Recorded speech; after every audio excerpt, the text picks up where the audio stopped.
Welcome to the Adapt Performance Podcast, the podcast that lets you delve into the minds of world-class guests all involved in the pursuit of performance. I'm your host, Jordan Webster, and let's get into it.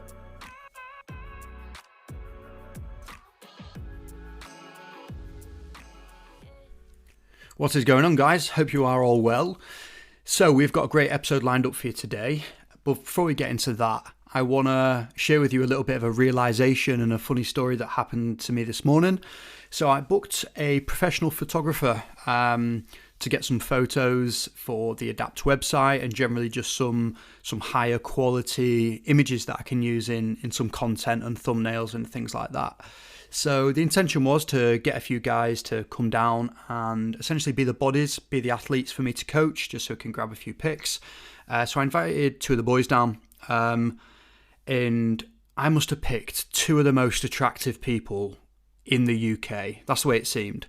They took to modelling and photography like a duck does to water. You know, it was Zoolander all over the place. There was Magnums and Blue Steels and everything going off from them. I was the polar opposite, you know.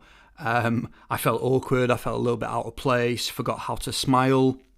I looked, in relation to those two, I looked like my mum was a pork scratching and my dad was a gargoyle, and I was the offspring, okay?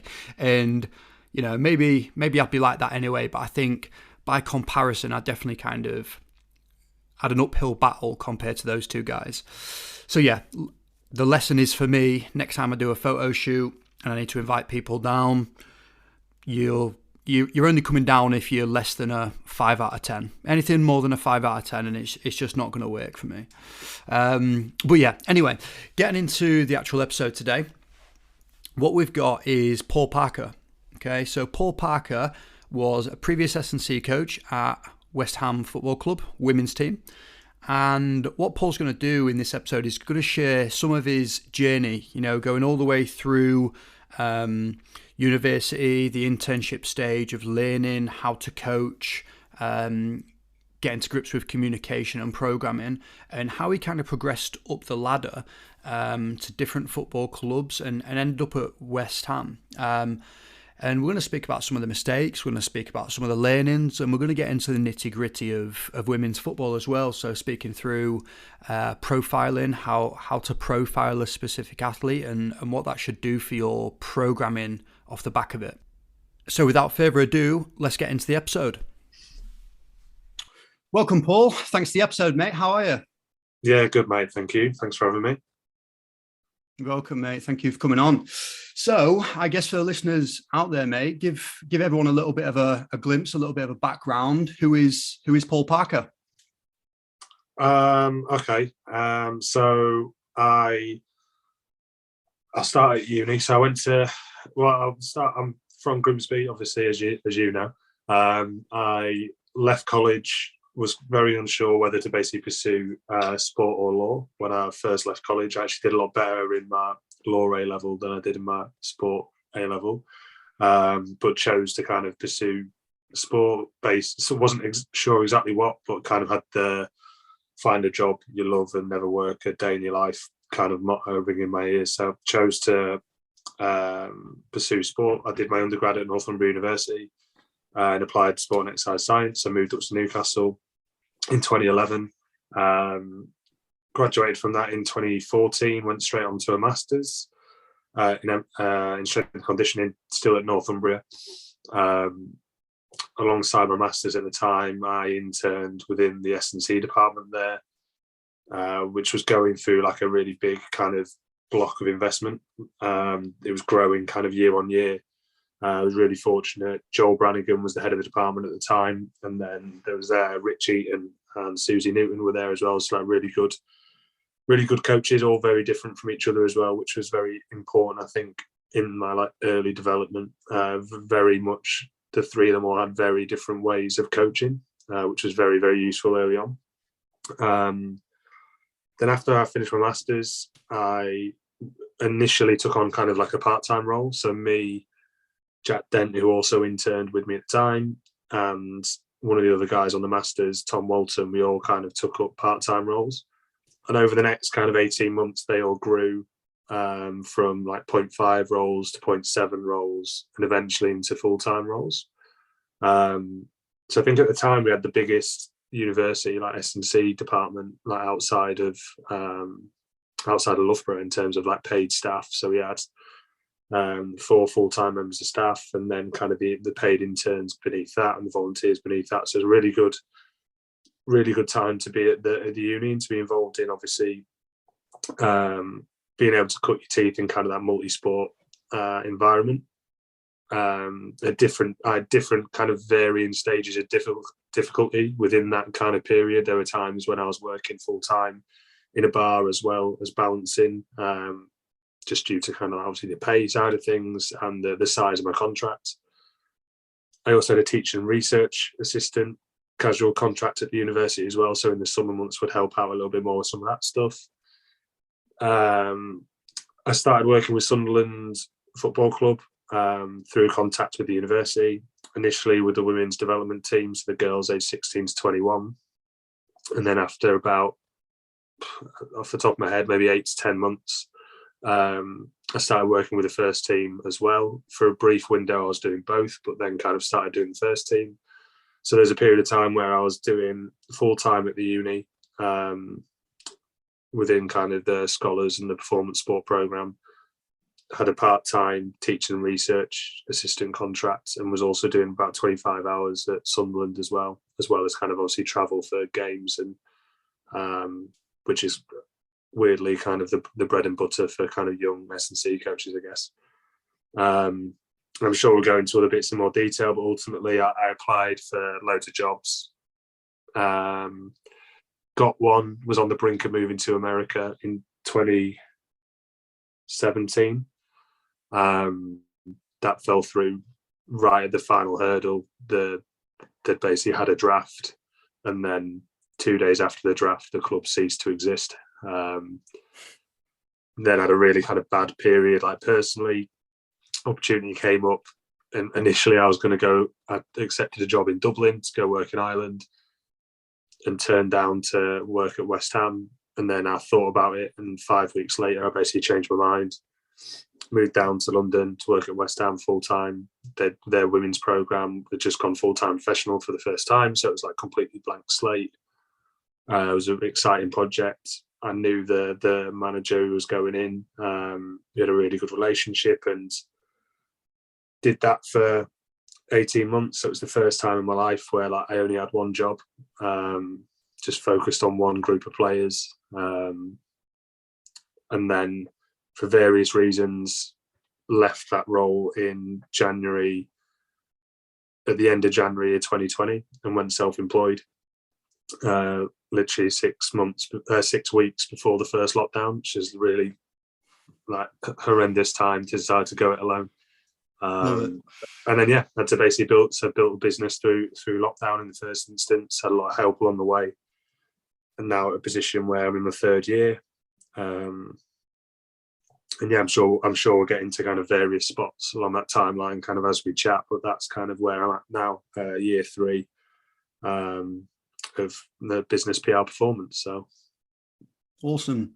Sounds like a very, rich tapestry in terms of development there, mate. Like a lot of different things going on, which, no doubt are stressful. The job falling through last minute, and kind of the ups and downs of decided where you want to be. No doubt a little bit of a headache. It's funny you mentioned Joel Brannigan. I've met Joel once, and he was absolutely sound. He was my UKSCA assessor for my case study. And I don't know about you, but I've heard horror stories around the UKSCA and how they kind of approach assessment days. And he's got for anybody who doesn't know Joel, he's got a rough exterior. He's a rugby bloke, but he was so kind of welcoming. Kind of really made me feel at home in this kind of alien situation, which, thinking back, I'm like eternally grateful for. I don't know if that's kind of the experiences you've had with him. Yeah, I mean, I've got a lot of time for Joel. We have very similar senses of humour, but like kind of two very different exteriors. but yeah, I've learned a lot from him as a coach, but just more so kind of as a person. Like he had kind of his way of coaching certain individuals, but was able to kind of mold between the based on obviously the personality he's working with, and that was kind of obviously big early on to see that kind of wearing different hats. But he's just really just like a good bloke, which made it loads easier to be in the office because we had really like, it was like I think now it's actually a storage cupboard, but like because the department has shrunk since kind of we all moved on, but we were in that office. It's like 3 desks in like a U shape, and there'd often be like 4 or 5 of us in there, and yeah, just a really good bloke to be around, and definitely obviously a hardened exterior, and but yeah, he's Nice. a top guy, and I owe him a lot as well. And I think he was always he did a few bits for the UKCA in terms of like internship like making recommendations for kind of how internships should be run. And I've had conversations, or he had passing comments on how he felt that he hadn't done much for us, kind of in terms of as interns, and made like little throwaway comments in terms of like how he wasn't really developing us and stuff. But I think he definitely did in ways that he probably didn't even realise that he was doing. But yeah. Nice.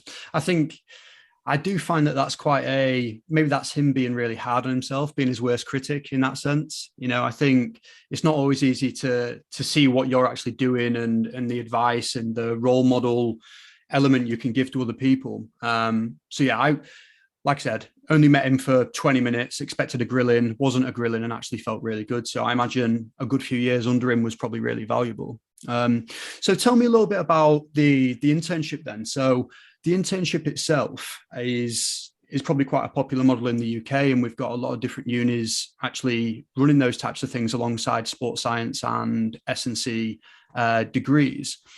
Tell me a little bit about the internship, what you really liked about it, areas that you felt it really kind of pushed you on as a coach, and some of the things you kind of learned. Yeah, I mean, it was class. That first year, I remember it was very much like in at the deep end. Like we didn't have our hands held at all. Like I remember Joel rang me up on it might have been like a Monday evening or something, and he just said, "Oh, you like football, don't you?" And I was like, "Yeah, kind of why?" And he was like, "Okay, well, like men's football are in at 9 tomorrow. The lad that was going to take them isn't coming anymore, so like you can basically have them." And that was basically it. Like there was no, and obviously I had an understanding. I was doing my master, but only just started my masters. But I had like an undergrad, and it was basically like I'll just coach them, just get in front of people and coach them. And then a few days later, it was okay. We had a thing that was called like athletic development, which was for kind of Northumbria had their like performance sports, and the first team squads would have like dedicated S&C sessions, and then like the second and third teams would kind of be grouped together, multi-sport, general kind of athletic development. And you just go in the sports hall and you'd have 2 hour, like 1 hour, and then another hour, and you just had to put a session on that was just kind of gross athletic development. And the biggest takeaway from that was that a lot of it is you get told kind of a lot of like textbook stuff, especially in the collegiate system. So like within books, like it's just teaching people like how to train. Like a lot of these people have never, one, they've never been coached, but 2, they've never kind of gone through a session with any structure. And like there's obviously a massive thing in this country in terms of like physical education reform from like junior school, because people are arriving at university competing in a really good level in their sports, some of them, but like have never been taught like how to squat, jump, land, hinge, throw, catch, like things that we would say are like basic fundamental skills, and they've never really had anyone show them or tell them how to do it, or how to pick up a barbell, or how to set up for whatever the exercise is. And there was loads of that during the internship, and we had regular CPD stuff some was internal. So Joel would take us for the first one. I remember was always on like testing and screening, because obviously we'd come in at the start of the year and be expected to test and screen squads. So that was always the first one.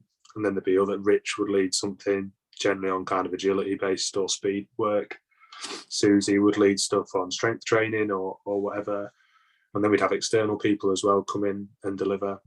Joel would obviously pull in some favours and get some people into, and it was brilliant. It was really, really good for development. And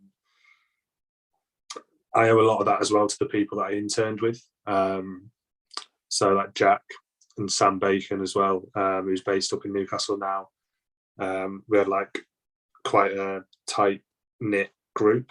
And like some of the best learning was literally when the office doors shut and we'd all be in the office and someone would have seen me doing something or we'd seen Jack doing something and we'd just ask a question and bounce ideas around and soundboard ideas off each other. And that was probably the best part of the internship as a whole. And that continued into us being employed there as well when it was me, Jack and Tom and with different interns. And that was always probably the best part of the job, to be fair.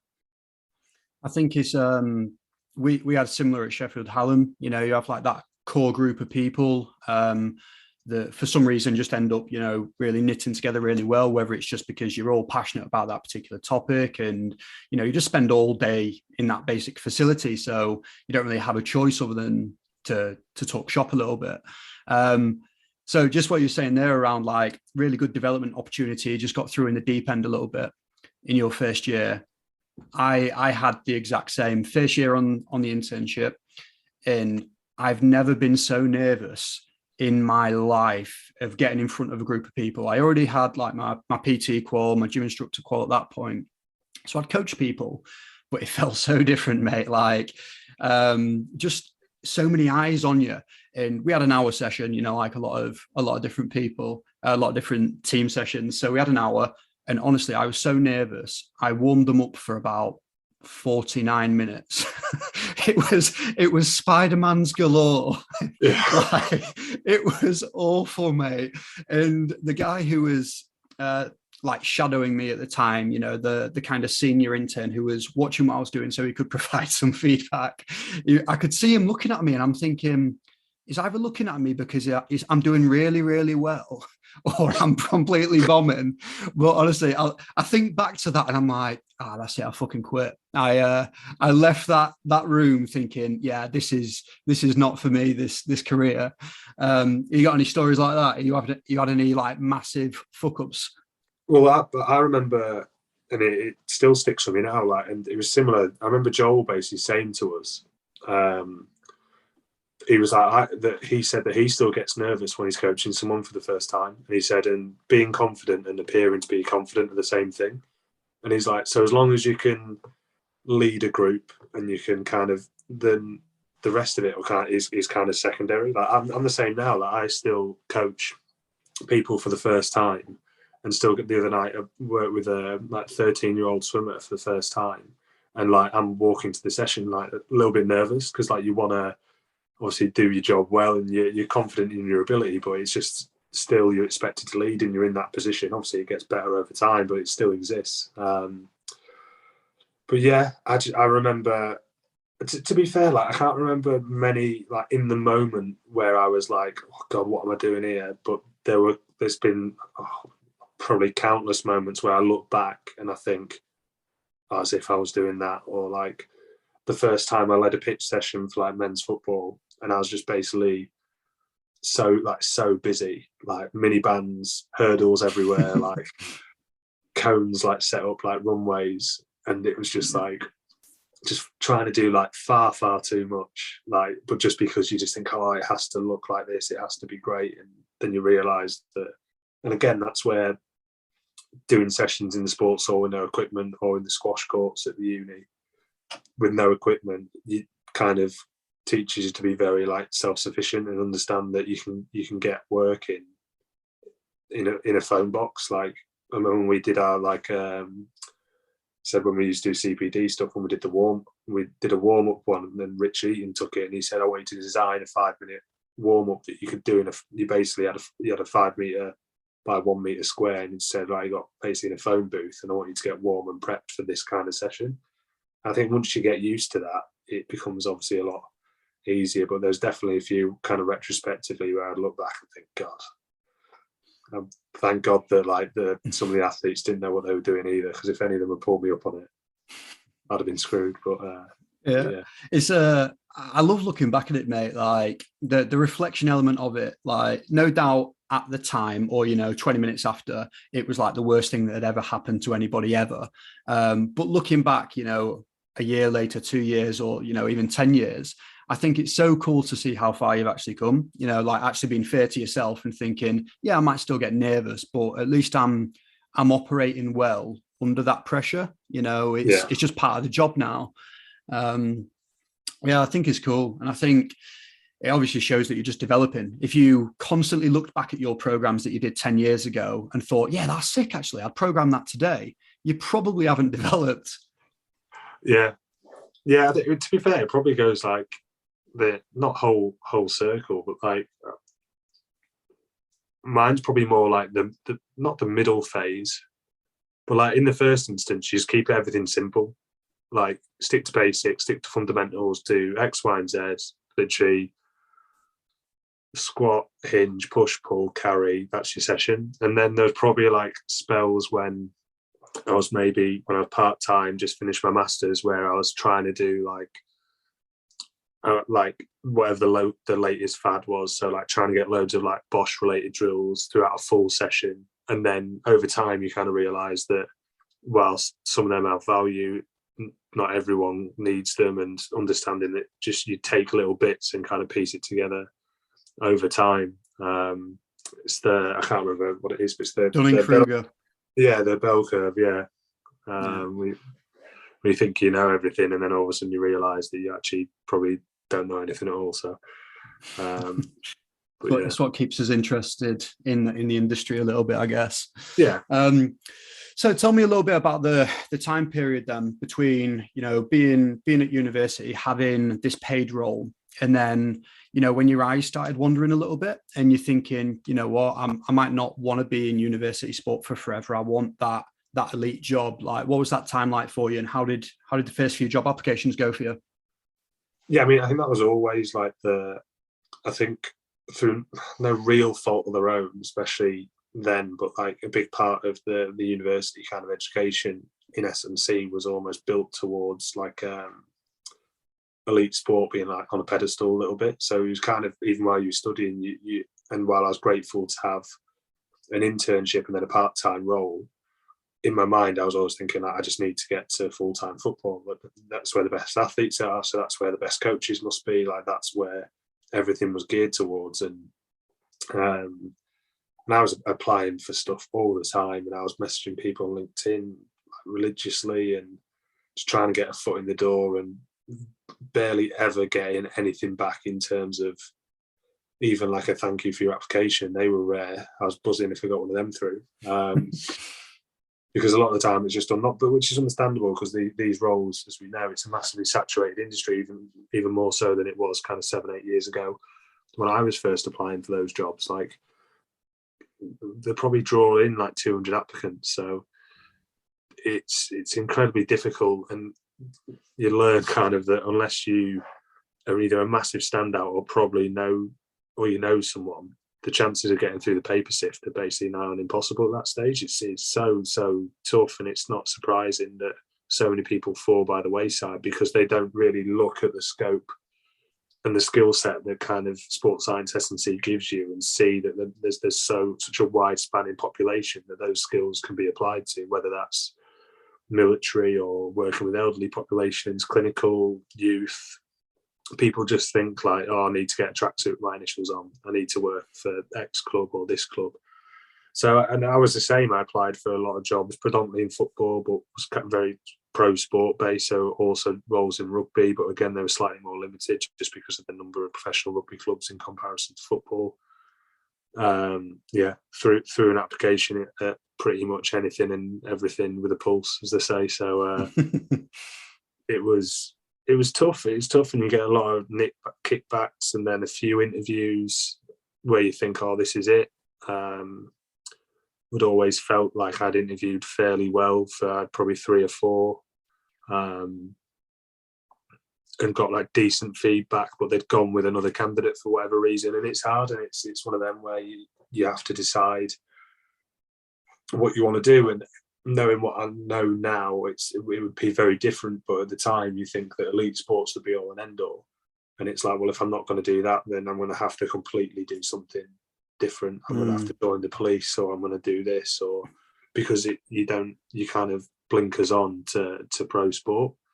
Do you think, going back to that point, then, you said how universities kind of gear you up towards, the elite sector or the elite realm? Pro sport is S&C. So do you think there's more work to be done there in terms of kind of branching out and them actually providing greater opportunities and more opportunities to learn with, general population, elderly, disabled, those types of things? Yeah, I can only speak obviously about the courses that I know about, but to a large point, I think there should be more done in terms of trying to create or show that these different avenues exist. But it is hard, because I say that, and then I remember we had Nick Kaplan led a module while I was on our masters, and it was like, I can't even remember what it was called, but it was basically like public health and clinical populations or something like that. And we had to put like a campaign together based on like lower back pain, or it was either lower back pain or like full hip arthroplasty, like recovery. I remember everyone on the course being like, why the fuck are we doing this? Like, this isn't why we're doing S&C. We're doing S&C because we want to work with X, Y, and Z. So I think it was kind of like almost like a culture embedded within S&C anyway. But I do think that I've been really fortunate to go back to Northumbria and talk on kind of self-employment and how other avenues are open. And I think that there should be more noise made about that. And I think there is. I think there's definitely in the last especially since kind of COVID, there's been a bit of an upswing in the amount of coaches that are talking about alternative avenues, and especially obviously on the kind of mental health and well-being side of things, that pro sport a lot of the time comes with a lot of sacrifice that people generally get to a stage and realize that actually I've given up so much and this is where I am. So did that what you just said there, the sacrifice and the thought that pro sport may be leading you to a situation where you like burning the candle at both ends, maybe sacrificing relationships, did that thought ever cross your mind when you was in pursuit of the tracksuit with your initials on? No, because I think you like I said, the mantra of like find a job you love and you'll never, and in my head, how could you not like being on the train? Like, big football fan, it was like, how could I not like being on the training pitch every day and being around like professional players and being in the gym and having an impact on whether they get 3 points or not on a Saturday? Like, I don't think it ever really crossed my mind that came at a cost. You only really, you kind of dazzled by the bright lights of what you see on TV, and you think, oh, that's what I want to be and that's what I want to get to. And I think it's again, more people are doing it now. People that are still in those roles and people that moved away from those roles are kind of championing a lot more in terms of self-care and making sure that there are other things that are maintained just from a health perspective. But yeah, I definitely think that whilst that was what I was pursuing, and once I got a taste of it as well, it didn't change. It just made me want to do it more and push on more. And it was only until 2019 that I had a penny drop moment. Before that, if you'd asked me, it was June in 2019. If you'd asked me in May 2019 where I'd be in 3 years, I'd have still said, oh, progressing within pro sport, maybe in a head of role. Like, that would have been my answer. And so yeah, it never really crossed my mind. What changed then? So what was the penny? Was it a build-up of things? Was there one particular conversation? What was the switch from being this, I'm going to say, career guy to actually there's another world out there? I'd just finished the first season at West Ham. It'd been brilliant. I loved the job. I'd had some frustrations, but like loved the job. The summer prior to that, like I was still in the Northeast, so I was doing stuff through the summer as I had been every other summer prior to that within like the uni or within coaching or at Sunderland. And I went away with my girlfriend at the time, now fiance. And I sat there, and we were in Spain, and we were sitting on the beach, and it was the first time in 4 years that the coach at West Ham had basically said, send us like your holidays, whether it's a week, 10 days, 2 weeks, send us it. And I promise I won't contact you. Like, which I know a lot of people don't even get that luxury, but he was like, that's your blackout period, let us know. I promise you won't hear from me. So we were sitting on this beach, and it was the first time in like probably 4 years since I'd properly been in S&C that I didn't need to check my phone. I didn't need to check my emails. And I remember just thinking like, this is great. And then thinking, I've got to wait till next June to do this again, because as soon as I touch back down, it's chasing up players that we've signed, getting in touches with their old club, pulling data, and then you're back in. And that it wasn't. I didn't straight away know, okay, so I'm going to go self-employed, I'm going to do this. But it was a moment where I thought I'd gone from being very like career driven to all of a sudden being actually more like life driven, and actually like I want to be able to spend more time doing this. Not every day. I know that that's unrealistic, but understanding that like, well, actually, and I'm fortunate to basically found someone that made me basically feel that way, that actually I value this time a lot more than I'll ever value a tracksuit with initials on, or a winner's medal of a whatever competition. And then that got the wheel turning for me. And that was pre-COVID, right? That was the 2019. Yeah. So I think that's almost becoming like a popular thought, like nowadays. You know, I speak to more and more people involved in this industry, and there's definitely people preaching the same message of, you know, you work to live, you're not living to work. And obviously you're passionate about what you do, you'd probably do it for free, you know, if you could financially sustain yourself somewhere else. But it seems to be a really popular thing post-COVID, where I think that's kind of changed a lot of people's perspective on life. You know, you've obviously been locked up for a year or so, and you got some time to think and kind of take a back seat on the hustle and bustle.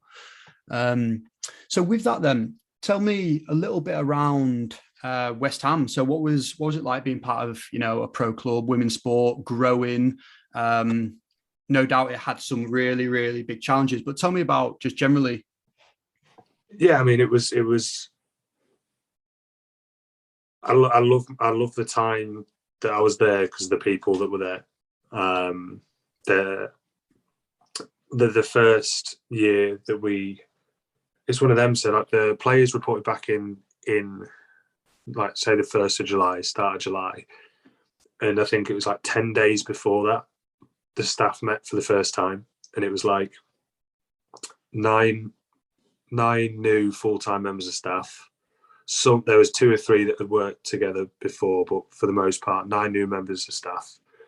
And we had to basically set up a football club at the same time as actually running one. So it's not like we had all this time to prepare. It was literally like, right, come on then, here we go. We had squad come in. I think we had 11, I can't remember if it was 9 or 11 different nationalities in the dressing room, 19 new players, 2 were retained from when they were amateur the year before. In the start of pre-season, we were training at different sites because they hadn't finished kind of the women's section on the training ground at Rush Green, where the men first team train. So we were kind of between the under 18s ground for pitch training, and then coming back across to use the gym. And there were a lot of things that there was a lot of oversight from the club in terms of what was actually provided, what was actually required to run a full-time club. And I was one of the members of staff that had to kind of knock on the door and kind of say, we need, not this isn't good enough, but you know what I mean? Like, we're missing this and this needs to be done. Like, we're doing, the girls are in for 7 hours on a double session, and all we're providing them food-wise is like some bread, some cheese, and a toasting machine. Like, I love a cheese toastie as much as the next man, but like, it was kind of like and there were things that were just missed. That got better. That got better as we went on. The club listened in that sense and kind of helped try and improve what was there for for the players in that first year. Had a really, really good group, like probably the best that I've like seen in sport in terms of like togetherness and the culture within a group. Same within the staff. We all, for the most part, really got on. There were challenges along the way. We got, again, first year as a professional club, and we got to the FA Cup final at Wembley, which was a massive achievement for the club and everyone involved. Rode our luck, both in terms of the matches and the draw that we got in order to get there, but still got there anyway, which was a great achievement. And it was brilliant. Like I loved it. As a lot of S&C coaches do, you end up doing a lot of the shit jobs that other people don't want to do. So I'm rocking up at 2 hours before everyone else to collect the Sainsbury's order to stock the kitchenette. For the first bit, we didn't have kit man, so me and the goalkeeper coach kind of half did it between us. He did most of it, and I just helped him out with a few bits. It was long days, like that was first thing in the morning, and then we'd meant to be in at the gym, say at 3 o'clock, but then we'd get a message at 2:45 to say, so one of the men's players is doing his rehab by himself, so you can't go in until 4:30. And you've got a squad of players that have had their lunch and then they're sitting there, and it's like, okay, so you've got to go out on the grass and get stuff done, or you've got to ask who mind's waiting around and stuff. And there were bits like that that were challenging, and a lot of clubs are in similar positions in terms of they're trying to integrate women's teams and have more of a one club approach, but there's still, not in all clubs, but there's still a hierarchy element there that it's like, well, we're bringing you in, and almost like an element that you should be grateful that you're at the table to start with. Some clubs do it really, really well. Others are still trying to kind of find a balance, I think. And that improved in some aspects. And then there was quite a big turnover of players for the second year, of which obviously I left in the January, so I was only there for about 7 months of that second season, where I'd, as I said, the penny had dropped for me in the off season. I'd started trying to ask and look at a few different options in order to like stay at the club. I basically tried to engineer a position for myself that was more like head of performance, and then have someone in as like a junior S&C, which would mean I could have a little bit more time to do some of the other like the things that matter more, rather than spending. It was one of the biggest things for me. Like, I love coaching, and I was like, and yet I'm here working 65, 70 hours a week. That's including like travel to away games and stuff. And I coach 2 hours in the gym with the full squad, maybe another hour to an hour and a half with rehab players. And then if you add up the time that I get on the grass, maybe another like hour and a half a week. It's all right. So I'm here I call myself a coach.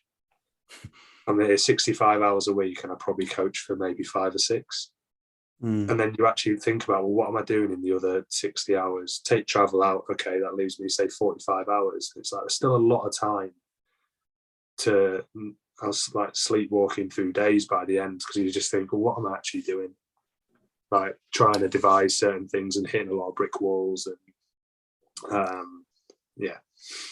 Have you so that kind of realization that, fucking, what am I doing? Like, where are these hours actually going, and why am I not allowed to be at home? Why am I not allowed to, basically be doing something more purposeful? Have you had conversations with other S&C coaches from either other clubs, other sports, or different like sectors that have had similar realizations as that, or you're kind of alone in that thought, do you think? No, I think I've spoken to people in similar positions. I think one of the things about mine, that it wasn't that I wasn't allowed to be at home. Like Matt, who was the coach at the time, who's now at Liverpool, he was brilliant, to be fair. And like, he'd be like, go home, like, or don't come here tomorrow. Like, he understood that. But I was from my side of things, I was kind of like, well, these things need to be done because these women kind of deserve a certain level of service, because they're full-time professional footballers. And if I don't do this, then it's a botched job. And and there were other members of staff who were exactly the same, trying to pull together to make sure that this is meant to be an elite environment. But so you're trying to basically, I'm basically then trying to mimic what like the men's first team have, but they've got a doctor, a data analyst, 3 S&C coaches, a rehab coach, 3 interns, a nutritionist, and we've got like me, and I had an intern in the second year, and it you should be thankful. You should be thankful. Yeah, but it's one of them. But like, it's because you try, and that came from when I was at Sunderland. It was the same thing when I first got the job at Sunderland, and they were competing in the WSL at the time. And I was on a 5-hour-a-week contract. I think it was even less than that in the first instance. And I was thinking they were turning up at the time and being expecting to play like Chelsea, City, Arsenal, and compete for 3 points. And it's like, how are you expecting them to compete when you've got one full-time member of staff, and it was the coach?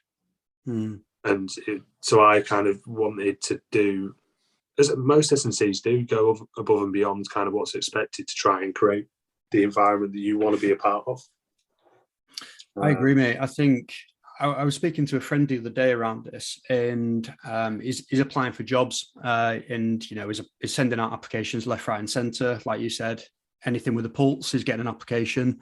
And we were speaking through the amount of travel time that he's going to have. It's going to take him an hour to an hour and a half to get to the club and to get back. So you're talking 3 hours of travel. And I was basically being the devil's advocate of saying, okay, if you're going to do that, where are you going to kind of give yourself a little bit of a break? Where are you going to allow yourself to basically recover and all those things? And we got onto the conversation of, it's super hard to take time back from a club that you're just starting. You've got a new job, then you're really excited to go in and attack it. You go above and beyond, you start saying yes to things. 37-hour weeks are not a thing. You go above straight away. And I've done that. It sounds like you've probably done that instinctively, just because you're passionate about the job, but also it's what you thought the athletes deserved. And it's a super difficult kind of tightrope to navigate. I don't know what your thoughts are on that. Yeah, no, it's definitely. I took it's from Rangan Chatterjee, and he says about like me time and like basically like define it, protect it, and then stretch it, and that should always be at like the forefront of kind of your thinking, and making sure that yes, you can be fully invested in endeavours, but if you lose that kind of, and that's where I think the big kind of like identity crisis almost comes in, because people basically they build their entire identity and who they are based on their job and their role. And that's why I think a lot of coaches get so upset on social media when people criticize sets and rep schemes, because they've abandoned kind of who they are as a person, and they identify as the methods that they choose, because they don't do anything else. There's no other part of them. So if someone then insults that, they take that as a direct insult to them. Who does sets of 7 though? Yeah. I've never heard of it. Anybody that does, don't trust them. No, I agree, mate. I think it's difficult, and I would definitely say I've been on the receiving end, as if I didn't put myself in that situation, receiving end of my own kind of way. Of kind of struggling with identity a little bit around an injury. So I broke my hip. I fractured the neck of femur probably like 5 years ago, and it was a really freak accident. But it was 6 weeks before I could do anything really. I was fully on a Zimmer frame, crutches, and I couldn't coach. And it sounds so mad. It's like, well, yeah, you can still coach, you can still speak to people, you don't have to demo everything. But honestly, I felt like that was such a big trauma to me. A little bit like PTSD almost, and that's not to downplay what PTSD actually is, but I was shook. It's rough, mate. It was rough. But what do you think? So I guess in terms of, I guess we're going back to this self-care thing then. With coaches that are starting a new job, what's your advice for that? Because people are going to go through it, and they probably will fall into similar traps that we have done. What's your advice? And would you follow it yourself if you was going to go into a new job now? Yeah, I mean, I think John Noonan steered me through my kind of transition to self-employment. A lot of those things have kind of stuck with me, and then I've spoken to other people who are going through either into new roles or in self-employment, and I kind of reshape a lot of that stuff, as well, in terms of trying to identify kind of your core beliefs, your core values, and structuring a decision making process based on those, and making sure that they are always fed and they're never like abandoned. And then again, I took the Rangan Chatterjee thing there in terms of me time and making sure it's defined, protected, and then stretched. Same applies going into new roles. Obviously, throw yourself into it, like enjoy it, really soak it up, learn, grow in that environment, but not at the expense of kind of everything else. And I always use the I am kind of thing. So like, if you'd asked me 6 years ago, complete the sentence like I am, or my name is and I am. So I'd have said like, my name is Paul Parker and I'm a strength conditioning coach. And it's like, well, no, strength conditioning coach is what you do. It's not who you are, because then if you get sacked tomorrow and your identity is tied to that, then you've got nothing less. So trying to identify those things and then just referring back to them. And that's why things that like what Josh Fletcher and John are doing, and there are again loads of coaches that are doing it now, and they're trying to be more vocal and transparent in terms of that it's okay to not just be a coach. Like the best coaches, you can be the best coach in the world. That doesn't have to be that that's all you are, if you know what I mean. And look, that it will always happen. It will always, that's why these jobs go up in pro football for like, you need a master's, 5 years experience, and they'll give you like 16 grand and your lunch, and they'll still have 200 applicants because people are desperate to get a foot in the door and get the tracksuit and kick on. And then once they're in, those people want to be seen to be going above and beyond. So people will still do it. And it's only really, and I had a conversation with someone the other day, and it's about whether or not that's a necessity. A lot of coaches bash like glorifying long hours and the grind and going above and beyond. But every coach that bashes it did it at some stage. I don't know if there are any, or if you are one, then reach out. But like, I don't know any coaches that have never done anything like that and they've built like a successful career and in whatever it is. So it's whether it's a necessary evil, I don't know. It's time on task, isn't it? I do think that there's probably a big cliff with that. You know, I think you're climbing the mountain, you're getting to this point where you're really honing your skills as a coach, a communicator, a person, all those things. But I do think, you know, you're going to fall off that cliff at some point because you're putting in so much. And I suppose it is difficult. Like, would you take that time back? You know, okay, so yeah, that's the question then. So going back, would you take those 70-hour weeks away? Would you say, nope, 37, see you later? No, because I couldn't have done the job that like I wanted to do. I'd have said no to the job in the first place. But then again, if I'd done that, I probably wouldn't be where I am now. And like, I get it in terms of like development. I'm infinitely a better practitioner now than I was 2.5 years ago, when I was just like sleepwalking, spending, like I say, half of my contracted hours doing shit jobs that did nothing for me as a practitioner. And now I'm at a stage where I think I'm a much better person, much more rounded, much more kind of centered, much more attached to kind of my values, and have much more clarity. And I'm actually going back into football in July in pre-season. Not in the same context. It's a consultancy role. I'll be 3 days a week, but on your terms. Yeah, to an extent. And because I think that I still have value there and I still have something to offer, but I can go into that now knowing what I know, if you know what I mean, and having stepped back from that, rather than, like you say, falling off the cliff. I just walked down and went round another way, I think. So that's cool. It's cool to hear. And I think strength and conditioning coaches and sports scientists, and generally just people involved in performance, you know, the real good thing when you make mistakes, if you can call it mistakes, but you can always look back, you know, and try and reflect on that and make it a little bit better. Because if you're going to do this for the rest of your life, you need to learn off those mistakes and other people's mistakes as well. So I'm grateful that you're kind of sharing these things. It's cool to hear. So with I want to kind of get into a little bit around what it was actually like being an S&C coach for West Ham Women then. So in terms of like the S&C standpoint, what were some of the things, what were some of the things you implemented, to improve performance or, reduce the risk of injury? What did their week look like? Just kind of talk to me a little bit about that. Yeah, okay.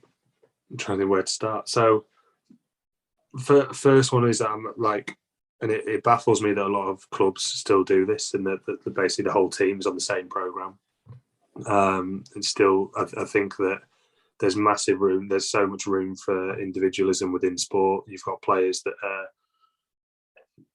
first thing that we wanted to do is basically profile players in terms of how they play the game and make sure that then they are prepared through a training week based on how they play the game, with an understanding that some players will do certain way more high-speed running than others. Some will have way more high-intensity kind of decelerations or contacts, collisions than others, and making sure that you almost view each of them as an individual within a team sport rather than like just, oh, this is the needs analysis of football, average of 10.5k a game and X amount of high-speed running. It's completely different from player to player.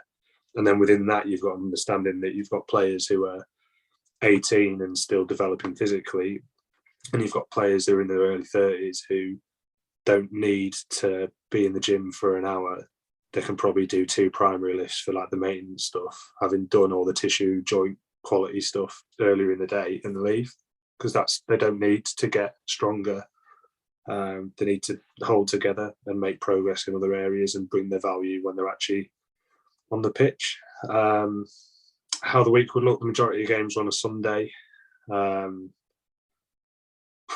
Taking me back now, we actually changed. In the first year, we'd have players in on a Monday, and we changed that and be off on a Tuesday, and then we switched that round. In the second year, which was much better in my opinion, just in terms of from a psychosocial perspective, and having less stress of coming in the next day and going straight into analysis, like giving people time, giving them more time in bed on like match day +1. So being on +2, players would have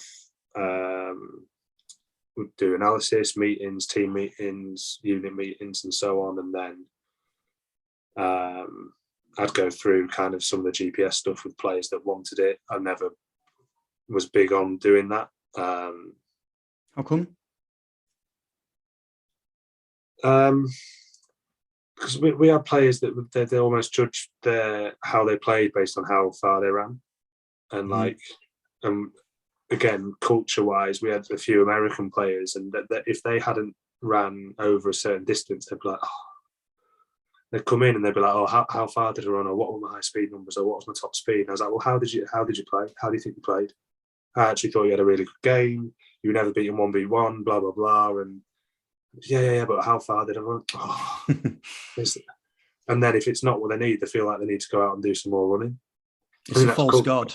That's a lot of that's obviously like culture, but like run more doesn't mean win more. Sometimes it does. Sometimes you need to be prepared to outrun your opponent, and they are the game-defining moments. Other times you can control the game, run way less, and just make the other team work. So yeah, that was all. They were always good conversations on like a Tuesday morning, and then we'd have like recovery stuff after that. So we did like a menu-based approach. So every player had to earn 100 points before they could leave.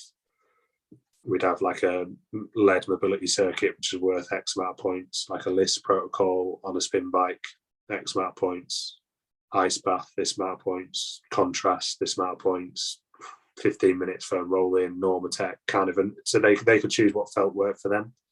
Because all the perception is reality kind of thing, that if they feel better as a result of doing that, who am I to then shove a paper in the face and says, oh, well, this says that that's actually better for you and that's not doing anything. If they feel better, then that's fine with me. So players who hadn't played or had only played a certain amount would be on the grass. And that was Tuesday, shorter day. Wednesday was always kind of like a harder day, in the morning, breakfast, well, staff meeting, breakfast, team meeting, like pre-act, as it's dubbed, or different.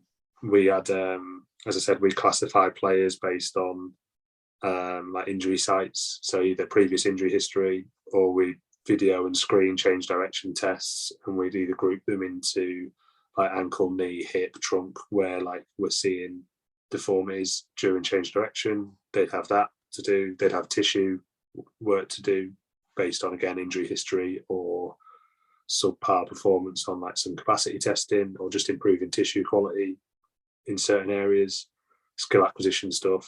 And then I'd lead 5 minutes, then we get out on the grass, train, come in, eat, chill, some meetings again, and then in the gym and go home. And then be off on Thursday, and we'd have a 2-day lead into a game. So Friday would be the same structure. Saturday would just be in, go through like the team for Sunday, set piece stuff that we're going to do in training, bit of a review of the week, go out, train. And then obviously if we were away from home and we were travelling, it'd be on the shower and get on the coach. And if not, it was go home and see you in the morning and then play on a Sunday. Busy. Yeah. It busy but not. Like that. Yeah, it almost doesn't sound. But it's important. Like, and I was one as well where like I knew that I could condense things. So like I didn't need to be in like when the players come in for breakfast. I didn't need to be there, and when they're having the team, I didn't need to be there. I could be setting up stuff on the pitch then, but just from like creating relationships with people, getting a sense of how players are feeling on a daily basis, they're probably the most important moments. Like being there when they first come through the door, saying good morning, how you feeling, chat about yesterday. So I'd be in an hour and a half. I'd be there like out on the pitch before that, setting stuff up on the grass so that I could be there when they come through the door, so that we could have those conversations as a touch point. Because it's one of them where when the players are in, you're working, but like a lot of your work's done either side of that, especially when it comes to obviously like GPS and reporting and that kind of thing. And but yeah, absolutely. With the profiling of the athletes, just to give them kind of, different training programs, different objectives then. So was there a testing battery that kind of you did for that? How did you approach it? Yeah, so we had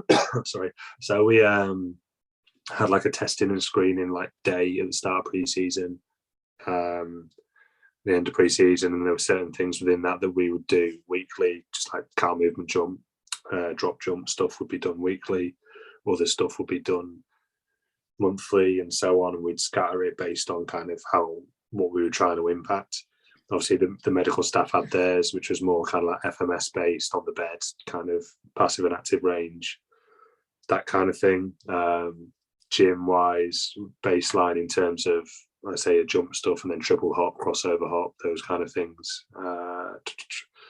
We'd use just an overhead squat with a dowel as like a movement screen, as a movement tool. Knee to wall, just looking at asymmetries, capacity stuff, so calf capacity, hamstring capacity, and like single leg squat capacity to a metronome. And then we'd video, like change direction. That's like some of Sophia and Nymphius stuff. And then in terms of trying to use that basically qualitative look, we can see where the issue is, because look at that valgus, look at that lack of pronation, look at this, and then that's how we gear their individual stuff.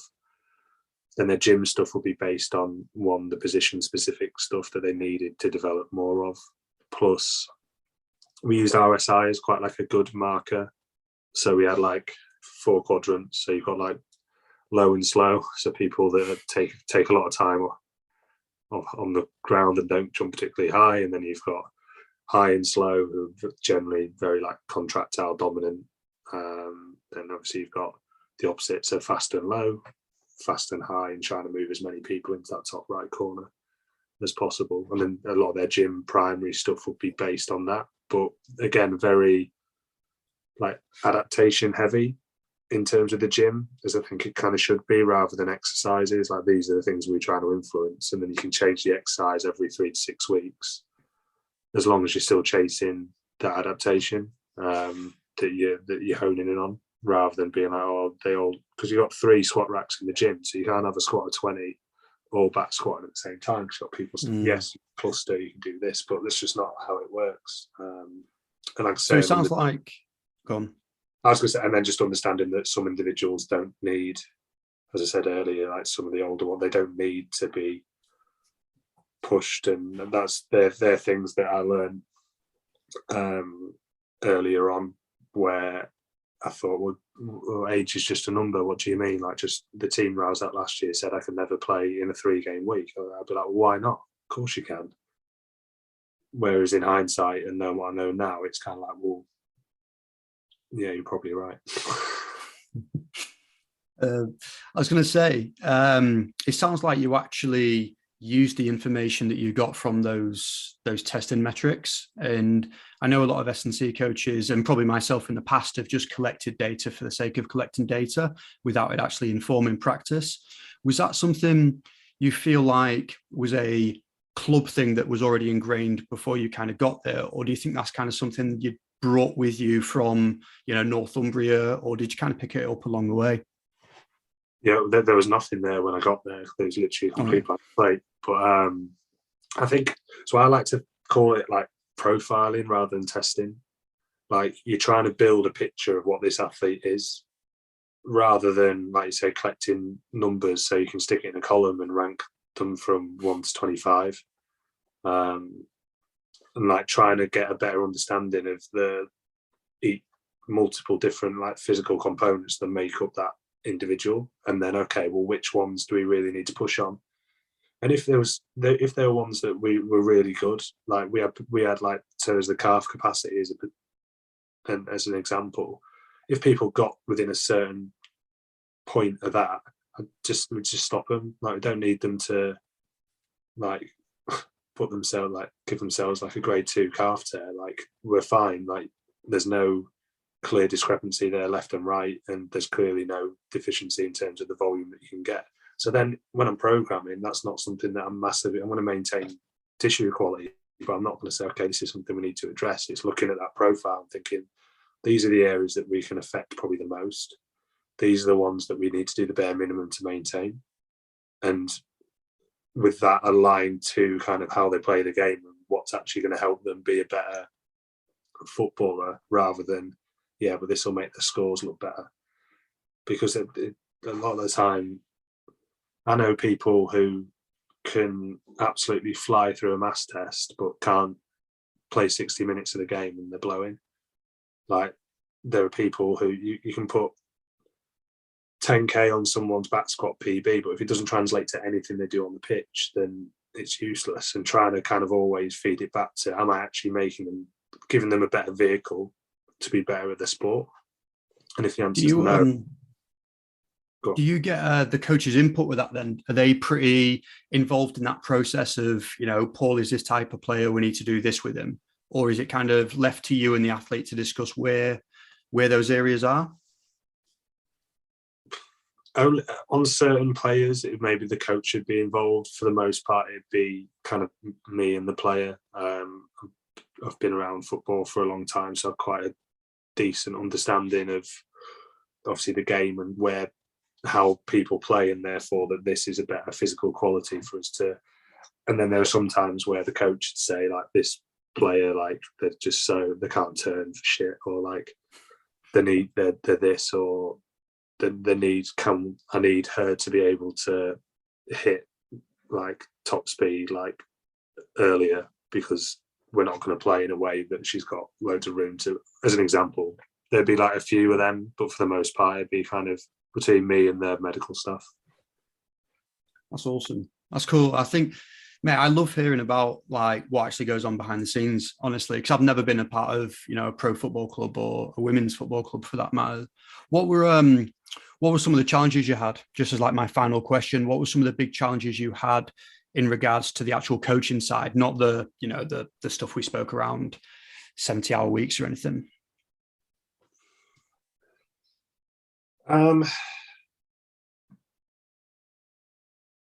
The biggest challenge is always like the best challenge, in the sense that it's getting buy-in from people from such a diverse background. So you can't speak to every player because they're not going to respond to that. They might if it's a Wednesday, and just the challenge is always getting to know the people, because I think once you can connect to the people and understand their why and what they need and why they hate the gym, why they don't care, why they think it's pointless, it becomes a lot easier to then be able to do the job. And that's always the biggest challenge, but it's the best one, and actually being able to understand the people rather than just seeing them as, I know I've talked a lot about profiling athletes, but there's still a person in front of that rather than just seeing them as the numbers that they produce. That's always the biggest challenge, and it was no different there. Again, we had a lot of variety across the squad in terms of age, training age, their experience. Some of them it was their first time playing professional football. Some of them had won pretty much everything there is to win, and we're on kind of the last lap. Loads of nationalities. Some speak very little English. They're all challenges that being able to communicate is always the biggest challenge of coaching. That's all coaching is, being able to communicate and influence people. So yeah, that'd probably be the biggest one. That, and no, I'd go with that. You go with that? Final answer. I was going to slate some of the stuff then, but yeah. Well, I think we could probably imagine where that's going. Actually, so I've got one more question then. So what's next for you then, mate? So you've just mentioned about going back into football for some pre-season stuff, but what's next for you? What's next for the business and life then? Yeah, so starting to get a little bit more coaching heavy again after obviously a long period where I had to build a business in lockdown. So it's very programming, remote based. Still do a lot of that, still enjoy it. Still have a really good group of athletes that give me a lot of variety, which I enjoy. I also work at sports clinic, which I enjoy working with, a lot of different practitioners and clinicians. A lot of that's medical referral. It's very different because a lot of these people are coming in with an issue or an injury. You're seeing them once, assessing them, giving them something to do, and then seeing them again in 4 weeks, which I'm still getting used to. So I'm there two half days a week at the minute. I also work at a local gym here, coach kind of a few youth athletes and a few kind of endurance Ironman athletes, triathletes, and so on. And then, from July, I'll be going back into football. So there's a strength and conditioning lead, but on a consultancy basis, so it's through the business, which avoids me paying tax for dual income, which I'm thrilled about. So I'll be there through the week, basically, from 7 a.m. till 3, which will mean I can still be in a clinic in the evening. I can still do different bits and pieces, keep all the plates spinning, but it still keeps my weekends free. There'll be another member of staff there who will basically do the weekend stuff, do the match day -1 and the match day stuff. So yeah, it's exciting. I'm looking forward to it. Looking forward to getting back on the grass and being back in that environment again, and hopefully having a good year. And I'll get married at the end of the year as well, so that's the highlight of it. Well, you nearly wasn't, mate, if you didn't mention that as being an important thing. Yeah. That's cool. And what do you do for fun, mate? So what kind of hobbies do you have outside of working then? What's on the other side? So what it's little things, but one's just walking the dog. We got a dog in lockdown, but we're obsessed with her. And we always have have journaled stuff or have gratitude stuff, and where you identify what your happy hour is going to be for the day. And it's pretty much always, we both always walk her as well. It's not, I'll take her today, you take her. It's where we talk the most. Don't really take her phones. We just have an hour where we'll walk around with the dog and chat. So I love that. I started after hating running for pretty much my entire life. I don't know what happened, but about a year ago I started enjoying it. So I'm doing, I've got an aquathlon in July. So I like open water swimming and trail running. I like cycling as well, but I just don't like road cycling because I know too many drivers that have a thirst for blood when it comes to cyclists. So yeah, I run, I swim, I try and keep things moving in the gym, and then just I kind of, for ages, I always used to feel bad for saying like, oh, I love sport, because it's like, oh no, but that's what you do. But I love sport. I love all sport. Someone asked me the other day, like, well, which sports don't you like? And I literally couldn't think of one. Obviously got my favourites, but yeah.